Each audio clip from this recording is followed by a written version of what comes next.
Bread পৃথিবীর অন্যতম প্রাচীন খাবার। এর ইতিহাস প্রায় ৩০,০০০ বছর পুরনো।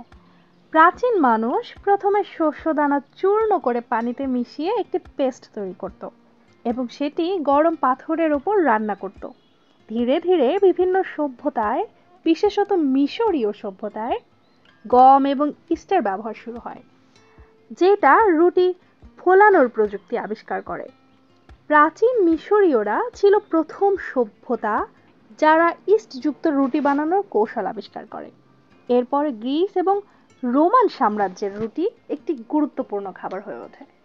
ইউরোপের মধ্যযুগে রুটি ছিল প্রধান খাদ্য এবং বিভিন্ন ধরনের গম, জোয়ার এবং বার্লি ব্যবহার করে রুটি তৈরি করা হতো।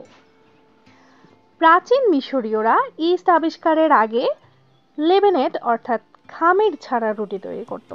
এটি ছিল সরল শস্যমণ্ড এবং পানি দিয়ে তৈরি। ইস্ট ব্যবহার করে ফোলানো রুটি প্রথমে মিশরে প্রচলিত হলেও এটি ইউরোপে জনপ্রিয় হতে প্রায় ১৫০০ বছর সময় লেগেছিল। পৃথিবীতে প্রায় ৩০০ রকমের ব্রেড রয়েছে, যার মধ্যে ফরাসি ব্যাগেট, ইতালিয়ান ফোকাচিয়া এবং ভারতের নান উল্লেখযোগ্য।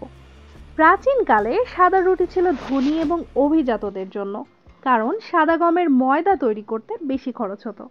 কালো রুটি বা পুরো শস্য ছিল গরিব মানুষের খাবার।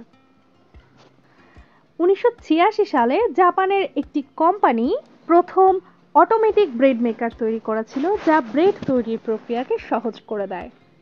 ব্রেডে কার্বোহাইড্রেট থাকে যা শরীরের শক্তি যোগায়। এটা খুবই পুষ্টিগুণ সম্পন্ন।